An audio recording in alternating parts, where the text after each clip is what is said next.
All right, folks, this is Harris Sultan. And as you guys know, yesterday, or actually now 2 days ago, New South Wales Police took a stand and put some troublemakers in their place. We've been waiting for this moment for a very long time, but for some reason that hasn't been happening because our governments, for some reason, love to appease those who love to break the law and love to chastise those who like to uphold the law. But no more. So I'm sure you've heard their screams and shrieks of Islamophobia. But I thought I have to make another video on this because we need to stand by our New South Wales police force. They are trying to make scapegoats out of certain police officers, such as this one. I played you this video in my yesterday's video. I'll play it again. They're calling it Australia's Rodney King moment. Oh, yeah, all right. So this young who was biting, look at this, he was biting the police officer like a rabid dog, is being made a hero, which obviously he's not. And they're trying to make a scapegoat out of these two police officers. And I have already said that if these two police officers are sacked, then I'm going to do a GoFundMe for them. And with your help, we're going to turn them into millionaires, okay? We have to do that. So I'm going to need your support for this. As you can see, this person bit, look at this, biting like a dog, like a zombie. And this is what happened to that poor police officer. He got bit. Imagine when you're getting bit by an animal. How do you feel at that point? Again, they're trying to become victims, okay? And we know they're not victims. These people have been chanting, globalize the intifada. We just had an intifada in Australia less than 2 months ago. And we saw what happened. 15 Aussies died.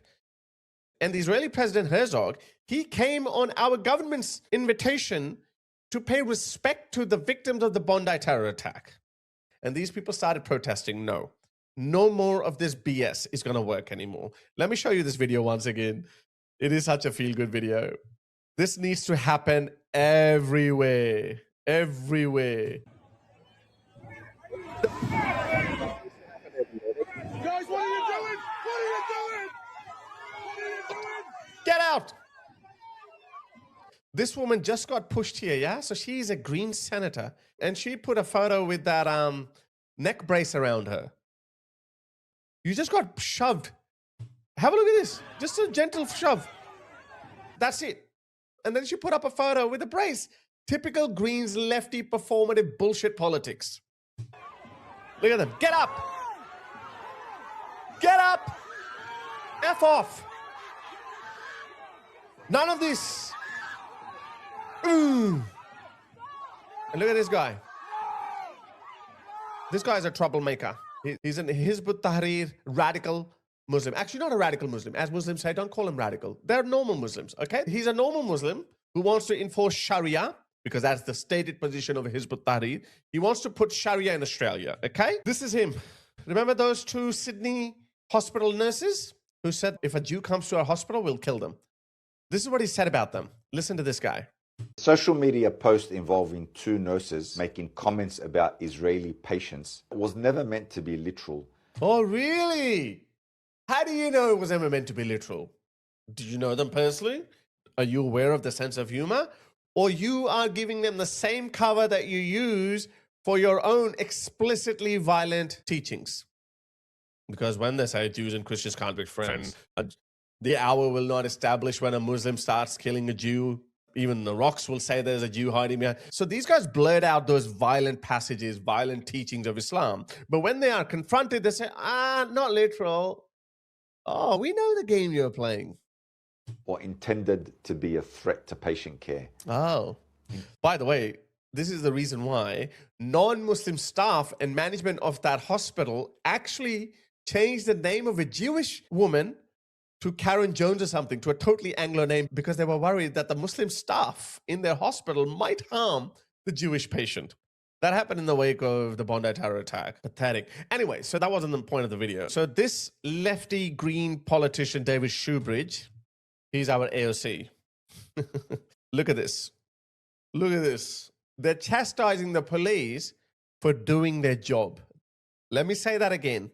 I am so proud of our New South Wales police officers. They have done us proud. They have upheld the law. They have stood up for our values. So I can never be more proud of our New South Wales police. But these lefty woke senators and politicians are trying to shame them for doing their job. Put to all of you, and perhaps you're the one who's going to have the first test of it, Chief Police Officer. Yeah.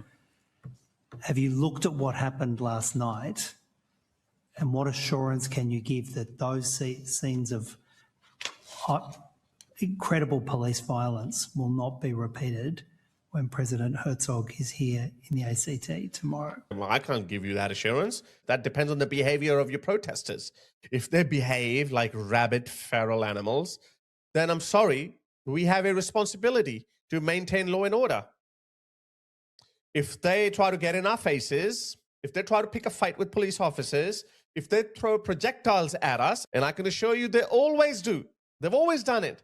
There's some agitators in their groups who are working for the IRGC, or they have a soft spot for Hezbollah. We have them. It's not a secret anymore. And I think our police should actually hunt those people down and look into their citizenships. You know what? Maybe this is why I should stay away from politics, because I'm telling you, if I ever came anywhere close to power, I will go full Stalin on these people. I will be the most nationalistic leader in the history, of course, as much as is possible within the realm of a democracy. Yeah, certainly, Senator, our members are well trained in terms of the management of protest. So he's not the New South Wales Police Chief. He is ACT's Police Chief, our capital territory, because President Herzog is, I think, going to Canberra, our capital. So then, of course, his police will be monitoring the protests. Here in the ACT, I think you would have seen recent protests even here within the precinct of Parliament House, and how our members responded to those matters in a very calm, considered and professional way. Oh, yeah. See, even he's trying to say, hey, we're not like New South Wales Police. We are much calmer.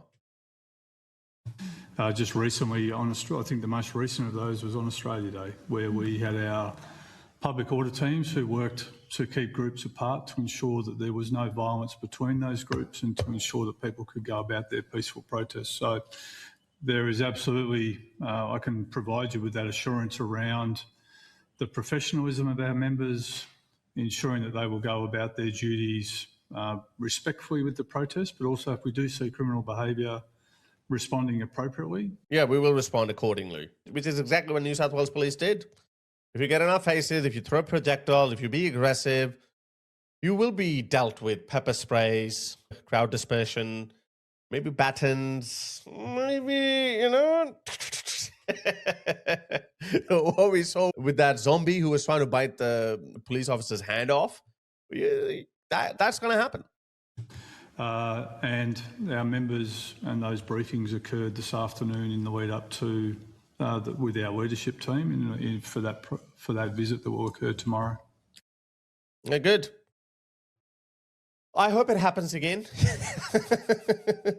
I know it will happen again, because the Islamists and their lapdogs, the useful idiot purple-haired wokes with nose rings, idiots are so stupid. They will be the first ones to fall to the sword. The Islamists, they can't help themselves. They are definitely going to make a statement. They are definitely going to pray in public again. And they're going to entice them. Hey, come and get us. And I'm pretty sure our wimpy police leadership would have given instructions. Okay, if they pray, then yeah, then don't disrupt them. And Muslims know. They know when they're told to go away, you know what they do? They start praying, because they know the images that we saw a couple of days ago are embarrassing for our countries. I am saying they're not embarrassing. These are beautiful images. We need to broadcast them to the entire Western world. And we need to send our New South Wales police trainers to the UK and train the Met Police. Tell them this is how you deal with it. And actually, okay, hang on a second. Let me show you this. New South Wales Police, you've done us proud, okay? But let's not forget the OG of this. There is one police force in the entire Western world that knows how to deal with these pro-Pally simps, okay? Guess who? The German police. Have a look at this. This is a German police officer dealing with a pro-Pally Hamas simp.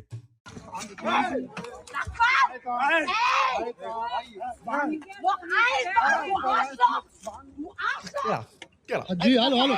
Okay. Hey. Get out of here. Get off. Well done. Some people say, oh, Harris, where's your humanity? Well, first of all, she should go back to Iraq or Afghanistan or wherever she's come from. She wouldn't even be allowed to go out, okay? Let alone protesting and screaming in the face of a police officer. She wouldn't even be allowed to go out. They come to Western countries.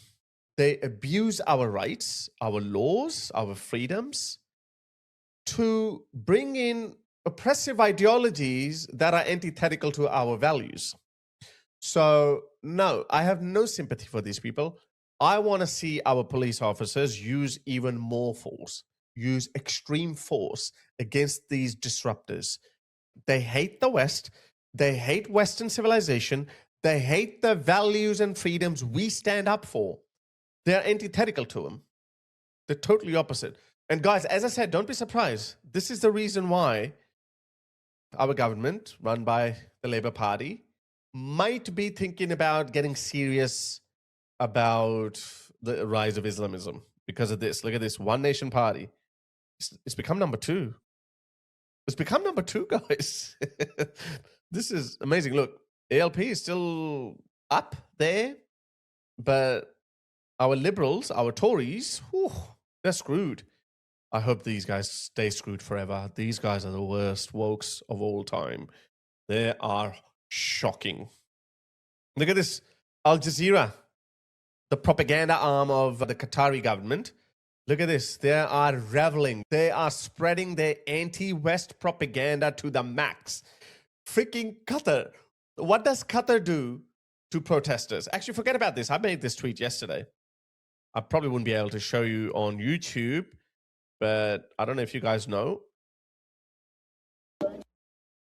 This is how Muslims, okay? This is how Muslims treat protesters. They have literally killed somewhere between 20,000 to 30,000 protesters in Iran, okay? And these same people who are chanting globalizing Intifada didn't make a peep towards those brave, poor Iranian people. Their crime, they just don't fit the narrative. So these people are going to lecture us about how to treat protesters. Your people are killing tens of thousands of protesters. It's the same thing when they were crying about Alexander Priti and that other woman who got shot, Rachel something. 2 people got killed, but at the same time, their side, pro-Hamas, the Islamic regime, is behind Hamas. They were the spiritual leaders and moral supporters of Hamas, possibly behind the October 7th terrorist attack. They were killing tens of thousands of people. So spare me your bullshit. Spare me your crocodile tears. That's why no one is buying this. Apart from the Islamist and few purple-haired Wokistani idiots that you see, a few thousand of them, you can find them in every country. That's fine. The vast majority of the public that is in the middle and on the right side of the political spectrum, they're on the right side of history. This is the reason why hard-right political parties are surging in the polls. It's so simple. Why is it that the Greens are stuck at the bottom? Why? All these woke, purple-haired, nose-ring people that you see, they're all Green supporters. All of them. So now, guys, we have to encourage our police. We're going to have to stand by our police force. This is what initially went wrong. Because our own public was sick and tired and angry at the police because of COVID lockdowns and whatnot, we looked the other way when Islamists came out and started harassing our police force. We looked the other way because we already were mad at our police. But no, we have to encourage our police. If we want to protect our values on our terms, then we need to stand by our police officers. And thankfully, New South Wales Police is actually standing firm. They are defending their officers. New South Wales Police defends officers' actions in violent clashes with Sydney protesters rallying against Israeli President Isaac Herzog visit. And even Chris Minns, who I'm not a big fan of, is also standing by police. And also, our former Prime Minister, he made a really good post. You made a really good post. That is pissing off a lot of Islamists and wokes as well. A big thank you to the New South Wales Police Force for their strong actions last night. It's about time the police took controls of the streets from intimidatory protesters. Well done, Premier Chris Minns, for showing the strength needed against this kind of pro-terrorist protests. That's what I've been calling them. They are pro-terror simps. Nothing more, nothing less. We've seen too often, as the chants show, these ratbags are against Australia as much as they are against Israel. Ratbag. This is our former prime. I don't know why I didn't like him when he was our prime minister. This guy is a genius, actually. He needs to make a comeback. He needs to come back. So I don't know, guys. As I said, I should stay away from politics because I'm telling you, if I became a politician, if I ever come close to power, I'm going to be canceling citizenships left, right, and center. I'll find a loophole. I'll be like, cancel citizenship, gone. And if for some reason they don't have dual nationality, I will reach out to their ancestral countries and I will make a deal with them. I'll make a deal. Otherwise, I'll ban all visas for them. And I'll also speak with our allies like the UK, America, France, and Germany. And I'll say, hey, listen up. Let's get these people remigrated to their native countries because they're not fit to live in our countries. And if their native countries refuse to take them, then we will not let anyone from any of their countries to come to any of our countries. I know Australia may not have that much power, but the UK does. If the UK government decided to cancel the citizenships of all their Pakistani criminals, but a lot of them don't have dual nationality because a lot of them were born and raised only in England, so they wouldn't have Pakistani passports. So then I would go to the Pakistani government and I would say, take them back, or we are not going to let any Pakistani come to our country. I can guarantee you, I know the Pakistani mentality. I know this. I'm telling you, they would say, how many people do you want us to take back? That can happen. All you need is political will.